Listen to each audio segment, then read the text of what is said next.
जेव्हा आपण दूध उकळवत ठेवतो आणि तेव्हा ते जर फाटताना दिसलं तर लगेच आपल्याला टेन्शन येतं की बाबा आता ह्या दुधाचं करू काय. मग त्याला आपण अजून फाटतो आणि त्याच्यापासून आपण वेगवेगळ्या रेसिपी करतो. तर अशीच एका फाटलेल्या दुधाची मी आज रेसिपी तुमच्याशी शेअर केलेली आहे, ती म्हणजे रबडीदार कुल्फी. कोणाला कळणारही नाही की ह्या कुल्फीमध्ये आपण फाटलेल्या दुधाचा उपयोग केलेला आहे. किती परफेक्ट आणि क्रीमी आणि मस्त अशी कुल्फी तयार झालेली आहे. तुम्ही बघू शकता.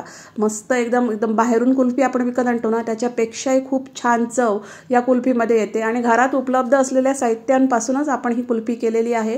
त्यामुळे एकदम इझिली तुम्ही कधीही कुल्फी करू शकता आणि फाटलेल्या दुधाचा ह्याच्यापेक्षा चांगला काही उपयोग असेल असं मला वाटत नाही. किती परफेक्ट कुल्फी झालेली आहे. तुम्ही बघू शकता. खाण्यासाठी तर इतकी सुंदर झालेली आहे की तुम्ही ही रेसिपी नक्की ट्राय करा. चला तर आपण आता ही रेसिपी बघूया. तर याच्यासाठी मी ही कढई गरम करत ठेवलेली आहे. मोठं भांडं घ्यायचं, याच्यामध्ये आपल्याला दूध तापवायचं आहे. तर इथं मी 1 लिटर हे फुल फॅट म्हशीचं दूध घेतलेलं आहे. शक्यतो फुल फॅटच म्हशीचं दूध घ्या, कारण आपल्याला एकदम रबडीदार आणि क्रीमी आपल्याला कुल्फी बनवायची आहे. समजा म्हशीचं अवेलेबल नसेल तर गाईचं वापरलं तरी चालेल. माझ्याकडे 1 लिटर गाईचं दूध फाटलेलं होतं, तर ते मी अजून फाडून घेतलं लिंबू वगैरे पिळून आणि त्याचा सगळा जो चोथा आहे तो घेतला आणि तो स्वच्छ पाण्याने धुवून घेतला, कारण लिंबाचा आपल्याला फ्लेवर इथं राहील या पनीरमध्ये. मला ते सगळं काढून घेतलं, सगळं त्याला पाणी निथळून घेतलं आणि ते क्रश करून घेतलं. आता ही आहे ती दुधाची साय आहे. तर 2 दिवसाच्या दुधाची साय आहे. पाऊण वाटी आहे. फ्रेश साय मी इथं वापरलेली आहे. आणि हे आहे ते ड्रायफ्रूटचं क्रश आहे. तर त्याच्यामध्ये बदाम, काजूगर आणि थोडेसे पिस्ता असे मी व्यवस्थित बारीक फिरवून घेतलेले आहेत. तर ही जवळजवळ अर्धी वाटी आहे. दूध मी उकळवत ठेवलेलं आहे. गॅसची फ्लेम मी स्लोच ठेवलेली. मध्ये मध्ये मी फिरवत राहिले आणि दूध जवळजवळ निम्म्यावर आटत आलेलं आहे. तर आता आपल्याला याच्यासाठी शुगर कॅरेमल बनवायचं आहे. एक छोटं पॅन घेतलेलं आहे. गॅसची फ्लेम स्लोच ठेवलेली आहे. याच्यामध्ये पाऊण वाटी साखर घातलेली आहे. तुम्हाला जर खूप गोड आवडत असेल तर 1 वाटी साखर इथं वापरली तरी चालेल. साखरेला पहिला अजिबात हात लावायचा नाही. थोडंसं ती वितळू द्यायची आणि नंतर तुम्ही बघू शकता साखर आपल्याला हळूहळू वितळताना दिसते. गॅसची फ्लेम स्लोच ठेवायची, कारण कॅरेमल जर जास्त वितळलं तर कडवटपणा येण्याची फार शक्यता असते. त्यामुळे ही स्टेप थोडी सांभाळून करा. साखर विरघळली की लगेच आपल्याला गॅसची फ्लेम बंद करायची आहे, कारण पॅनच्या टेम्परेचरमध्ये ती अजून वितळत जाते. तर ही बघा साखर मस्त अशी वितळलेली आहे. लगेच गॅस बंद करायचा आणि आपल्याला ही लगेचच्या लगेच या दुधामध्ये घालायची आहे. हे बघा थोडी करून घालायची, कारण दूध पण गरम आहे, कॅरेमल पण गरम आहे, त्यामुळे लगेच ते वरती येतात. म्हणून दूध तापवण्यासाठी थोडं मोठं भांडं घ्यायचं आहे. थोडी करून ही कॅरेमल शुगर आहे ती याच्यामध्ये घालून मस्त अशी मिक्स करून घ्यायची. दूध गरम आहे, कॅरेमल पण गरम आहे, त्यामुळे लगेच ही मिक्स होते. फक्त आपल्याला थोडीशी ही ढवळावी लागते. तर मस्त असा ह्या कॅरेमल शुगरमुळे या दुधाला जो रबडीचा परफेक्ट जो कलर पाहिजे ना तो येतो. हे बघा जो कुल्फीचा कलर असतो. मला तर वाटतं की बाहेरून जे आपण कुल्फी विकत आणतो ते तर फूड कलरच वापरत असतील, पण आपण आपल्याला हा मस्त असा हा कॅरेमल शुगरमुळे मस्त असा नॅचरल कलर मिळालेला आहे.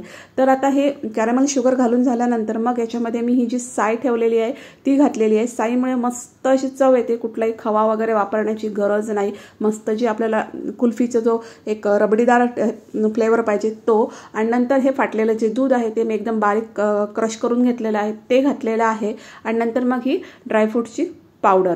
तर घरात उपलब्ध असलेले जिन्नस मी इथं वापरलेले आहेत, पण चव मात्र अफलातून. तुम्ही कुठलेही महागडे इन्ग्रेडियंट इथं नाही वापरलेले आहेत. मी एकदम साधे सोपे घरातलेच इन्ग्रेडियंटने एक अफलातून चव इथं आपल्याला मिळालेली आहे. थोडीशी वेलची पूड घातलेली, आवर्जून घाला, मस्त चव येते. आणि आता हे छान असं एकत्र करून घेतलेलं आहे. आणि नंतर मग आपल्याला हे थोडंसं आटवून घ्यायचं आहे. गॅसची फ्लेम मी स्लोच ठेवलेली आहे. मध्ये मध्ये हे मिक्स करत राहायचं आणि आपल्याला हे छान असं आटवून घ्यायचं आहे. तुम्ही जर ही कुल्फी कोणाला खायला दिली ना तर त्याला कळणारच नाही की ह्याच्यामध्ये आपण नासलेल्या दुधाचा किंवा फाटलेल्या दुधाचा उपयोग केलेला आहे. एक 10 मिनिटं झालेली आहेत आणि दूध बघा मस्तपैकी आटलेलं आहे, कारण याच्यामध्ये आपण ड्रायफ्रूट्स घातलेले आहेत, फाटलेलं दूध घातलेलं आहे. त्यामुळे हे एक 10 मिनिटानंतर मस्त असं एकदम जाडसर होऊन जाईल. हे बघा परफेक्ट आपली ही रबडी तयार झालेली आहे. थिकनेस तुम्ही बघू शकता. गॅसची फ्लेम स्लोच ठेवायची, मध्ये मध्ये मिक्स करत राहायचं आणि हे जे दूध आहे ते छान अगदी आटवून घ्यायचं आहे, कारण आपल्याला कुल्फी करायची आहे. त्यामुळे आपल्याला हे मस्त असं आटलेलं दूध पाहिजे.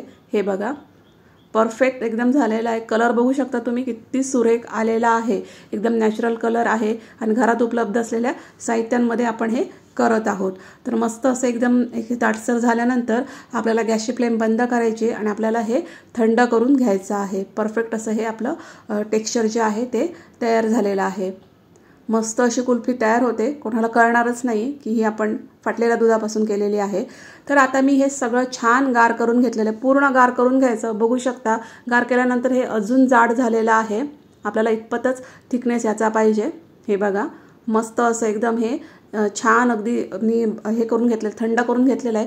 कुठंतरी समजा फाटलेल्या दुधाच्या गुठळ्या दिसत असतील तर असे चमच्याने त्या पूर्णपणे मोडून घ्यायच्या, म्हणजे आपल्याला एकदम स्मूथ असं हे बॅटर किंवा हे आपलं कुल्फीचं प्रीमिक्स मिळणार आहे। तर आता इथे मी कुल्फीचे हे मोल्ड आहेत ते घेतलेलं आहे, एक माझ्याकडे मोल्ड आहे म्हणून वापरते। तुमच्याकडे नसेल तर तुम्ही ग्लास किंवा एक चहाचे जे कागदी कप मिळतात त्याच्यामध्ये तुम्ही हे सेट करू शकता। तर प्रत्येक मोल्ड आहे तो मी आता भरून घेणार आहे। हे बघा हे मोल्ड आहेत ते पण आता इझिली ऑनलाईन किंवा एखाद्या भांड्याच्या दुकानामध्ये इझिली मिळतात, तुम्ही तिथनं एखादा मोल्ड घेऊ शकता। तर आता हे सगळे जे मोल्ड्स आहे ते सगळे मी भरून घेतलेले आहेत, हे बघा, आणि आता ते मी बंद करून घेतलेले आहेत। आणि आपल्याला आता हे फ्रीजमध्ये ठेवायचं आहे। तर हे जिथं आपल्याला फ्रीजरमध्ये ठेवायचं, जिथं आपण बर्फ सेट करतो ना तिथं हे ठेवायचं आहे 12 ते 14 तासांसाठी। फ्रीजरचं टेम्परेचर तुम्हाला एकदम कमी करायचं आहे, म्हणजे कमीत कमी एकदम चिल्ड करायचं आहे फ्रीजर, आणि नंतर त्याच्यामध्ये ठेवायचं आहे। आणि काढल्यानंतर लगेच हे पाण्याखाली धरायचं आहे, कारण काढल्यानंतर तुम्ही लगेच जर हे डिमोल्ड करायला गेला तर ते येणार नाही। थोडंसं पाण्याखाली हा पूर्ण साचा जो आहे तो धरायचा आहे आणि नंतर मग ह्याला डिमोल्ड करायचं आहे। एक 12 ते 14 तासानंतर तुम्ही बघू शकता परफेक्ट अशी आपली ही कुल्फी तयार झालेली आहे। मस्त एकदम छान, एकदम घरच्या घरी आपण ही तयार केलेली आहे आणि अगदी कमी वेळेत तयार झाली, जास्त वेळ पण ह्याला लागत नाही। खूप कमी इन्ग्रेडियंटमध्ये घरी उपलब्ध असलेल्या साहित्यांमध्ये आपण केलेली आहे, आणि मेन म्हणजे आपण नासलेल्या दुधाचा एक छान उपयोग इथं केलेला आहे।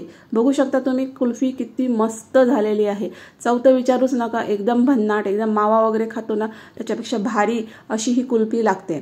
तर मस्त अशा आपल्या ह्या सगळ्या कुल्फी तयार झालेल्या आहेत, सगळ्या मी डिमोल्ड केलेल्या आहेत। हे बघा कुल्फी फ्रीजरमध्ये मात्र व्यवस्थित सेट व्हायला पाहिजे तरच ही कुल्फी परफेक्ट होणार आहे, त्यामुळे फ्रीजचं टेम्परेचर फार लो ठेवा, 12 ते 14 तासांसाठी ठेवा आणि अशी परफेक्ट कुल्फी तुम्ही मिळवा। तर व्हिडिओ कसा वाटला ते कमेंट्समध्ये मला नक्की सांगा। जर व्हिडिओ आवडला असेल तर त्याला लाईक करा, शेअर करा, माझ्या चॅनलला नक्की सबस्क्राईब करा। अशाच एका छानशा रेसिपीसह आपण भेटू नेक्स्ट व्हिडिओमध्ये, तोपर्यंत धन्यवाद।